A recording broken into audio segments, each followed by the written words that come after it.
قربانی کا سیزن ہے ابھی آج کل چل رہا ہے، کچھ لوگ ایسے بھی آتے ہیں وہ کہتے ہیں کہ یہ جانوروں پر ظلم ہو رہا ہے، اس سے بہتر تو یہ ہے کہ اس کی رقم صدقہ کر دی جائے، تو اس کے حوالے سے آپ کیا فرمائیں؟ دین اسلام کے حکم کے بارے میں یہ کہنا کہ یہ جانوروں پہ ظلم ہے، یہ تو ہے سیدھا سیدھا کفر، یہ کفریہ جملہ ہے، اور جو کہے اس پہ توبہ فرض ہے، اور نئے سرے سے مسلمان بھی ہو، نکاح ہے تو ٹوٹ گیا، نئے سرے سے نکاح بھی کرے، اور نئے حق مہر کے ساتھ نکاح ہوگا،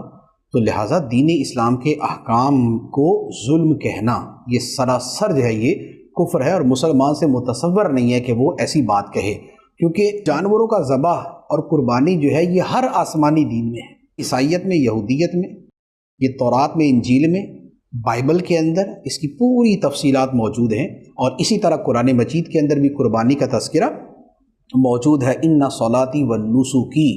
و محیایا و مماتی للہ رب العالمین۔